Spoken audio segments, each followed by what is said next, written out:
नमस्कार, आप देख रहे हैं यूपी न्यूज 24/7 और मैं हूं आपके साथ ज्योतिका। आइए रुक करते हैं कुछ बड़ी खबरों की ओर। बिहार में इस साल के अंत में चुनाव होने हैं। इसे लेकर जदयू से लेकर राजद, भाजपा से लेकर कांग्रेस तक ने तैयारियां शुरू कर दी हैं। बिहार की सियासत में गठबंधन की राजनीति की बड़ी भूमिका रही है। यहां राष्ट्रीय के साथ क्षेत्रीय दलों की पैक्ट लंबे समय से है। आलम यह है कि बिहार में आखिरी बार किसी दल की अकेले दम पर सत्ता 1985 के चुनाव में आई थी। इसके बाद से हुए अगले 8 चुनावों में गठबंधन की ही सरकार बनी है। गठबंधन के इस दौर में क्षेत्रीय दलों का रसूख भी लगातार बढ़ा है। मुख्यमंत्री योगी आदित्यनाथ ने कहा कि गंगा एक्सप्रेसवे को फर्रुखाबाद आगरा एक्सप्रेसवे व बुंदेलखंड एक्सप्रेसवे से भी जोड़ा जाएगा। इसके किनारे औद्योगिक क्लस्टर विकसित किए जाएंगे। इससे स्थानीय स्तर पर रोजगार के अवसर भी सृजित होंगे। मुख्यमंत्री ने रविवार को शाहजहांपुर के जलालाबाद में गंगा एक्सप्रेसवे पर 3.50 किलोमीटर लंबी नवनिर्मित हवाई पट्टी का निरीक्षण किया। यहां पर 2 और 3 मई को लड़ाकू विमानों की लैंडिंग कार्यक्रम की समीक्षा की।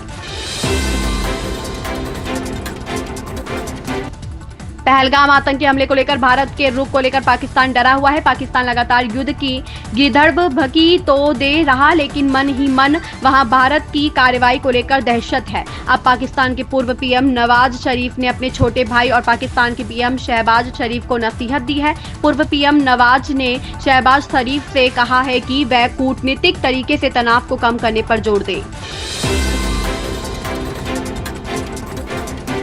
जम्मू कश्मीर कांग्रेस प्रमुख तारिक हमीद कर्रा के हालिया बयानों पर भाजपा के राष्ट्रीय महासचिव तरुण चुग ने कहा, कांग्रेस पाकिस्तानी सरकार के मंत्रियों और मीडिया की भाषा बोलती है। पाकिस्तान की भाषा आईएसआई द्वारा लिखी जाती है। यह दुर्भाग्यपूर्ण है कि जम्मू कश्मीर कांग्रेस अध्यक्ष तारिक हमीद कर्रा और कर्नाटक के सीएम सिद्धारमैया वही भाषा बोल रहे हैं जो पाकिस्तानी मीडिया बोल रहा है। कांग्रेस को पाकिस्तान के पीआरओ की भूमिका निभाना बंद कर देना चाहिए। पिछले 11 सालों में मोदी सरकार की स्पष्ट नीति रही है कि आतंक और बातचीत एक नहीं हो सकते। प्रधानमंत्री का स्पष्ट संकल्प है कि आतंकवाद को जड़ से खत्म करना है और आतंकवाद को पनाह देने वालों को कड़ी सजा देनी है। ऐसा लगता है कि कांग्रेस पाकिस्तान से इनाम चाहती है।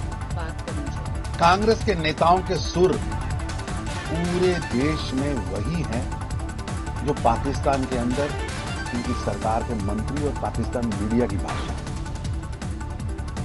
और पाकिस्तान मीडिया की भाषा आईएसआई की लिखी हुई पटकथा। दुर्भाग्य है कि जम्मू कश्मीर कांग्रेस के अध्यक्ष तारिक कारा वही भाषा बोल रहे हैं, सिद्धारमैया वही भाषा बोल रहे हैं जो भाषा पाकिस्तान का मीडिया बोल रहा है। पाकिस्तान के पीआरओ की भूमिका से कांग्रेस को बाहर आना चाहिए।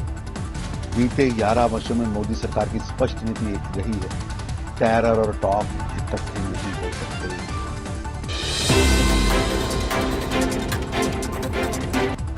वायनाड से कांग्रेस सांसद प्रियंका गांधी के पति जाने माने कारोबारी रॉबर्ट वाड्रा ने पहलगाम आतंकी हमले पर अपनी हालिया टिप्पणी पर सफाई दी। उन्होंने सोमवार को कहा कि उनके इरादों को गलत समझा गया, जिसे स्पष्ट करना उनकी जिम्मेदारी है। वाड्रा ने यह भी कहा कि वह पहलगाम हमले की कड़ी निंदा करते हैं और भारत के साथ खड़े हैं। आरसीबी की टीम अंक तालिका में शीर्ष पर है। उसके 10 मैचों में 7 जीत और 14 अंक है। वहीं गुजरात 12 अंक लेकर दूसरे स्थान पर है। मुंबई और दिल्ली के भी 12-12 अंक है, लेकिन नेट रन रेट में गुजरात से पीछे है। एमआई तीसरे और दिल्ली चौथे स्थान पर है। पंजाब किंग्स 11 अंक लेकर 5वें स्थान पर है।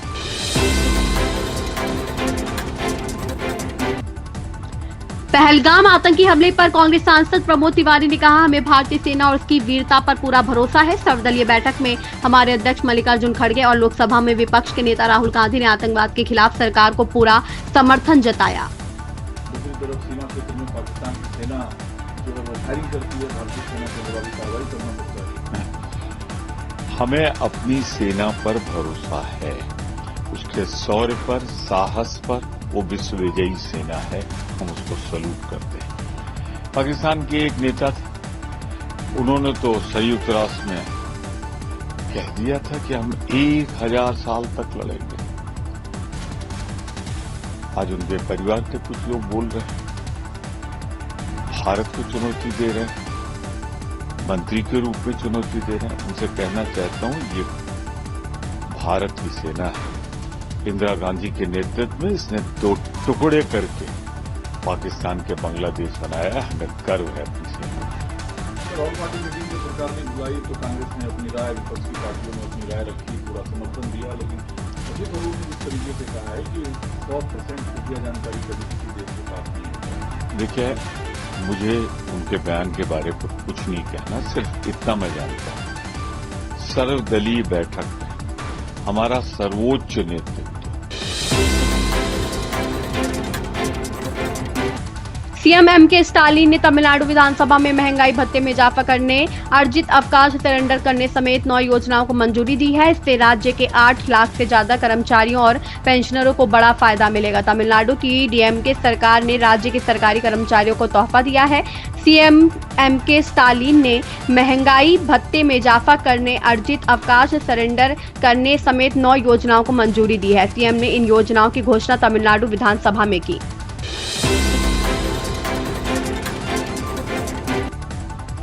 शशि थरूर ने रविवार को कहा था कि पहलगाम हमले को लेकर सरकार से जवाबदेही मांगने की बजाय संकट को दूर करने पर ध्यान देना चाहिए। इस पर कांग्रेस नेता उदित राज ने कहा कि शशि थरूर कांग्रेस पार्टी में है या भाजपा में, क्या वे सुपर भाजपाई बनने की कोशिश कर रहे हैं।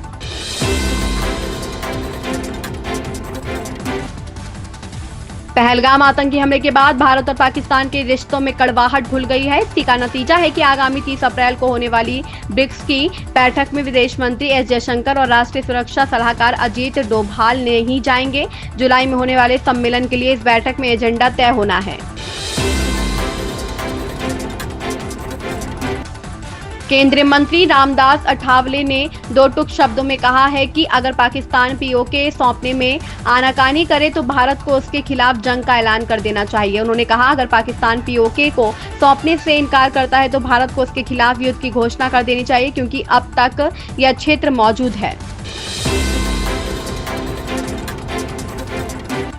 राणा सांगा पर गहराए विवाद के बाद सपा सांसद पर दूसरी बार करनी सेना ने हमला किया। जानकारों की माने तो इस विवाद से यूपी के आगामी चुनाव में जातीय ध्रुवीकरण को बल मिलेगा। समाजवादी सांसद रामजी लाल सुमन पर दूसरी बार हमले के बाद एक तरफ विवाद गहराने के आसार हैं तो दूसरी तरफ सूबे में जातीय ध्रुवीकरण को बल मिलेगा। करनी सेना के पक्ष में क्षत्रिय संगठन एकजुट है, जबकि सपा इसे दलित नेता पर हमला बता चुनावी मुद्दा बना सकती है। इन खबरों में बस इतना ही। बने रहिए यूपी न्यूज 24/7 के साथ। अगर आपको ये खबर पसंद आई हो तो हमारे चैनल को लाइक, सब्सक्राइब और शेयर करें और हमें अपनी राय कमेंट में जरूर बताएं।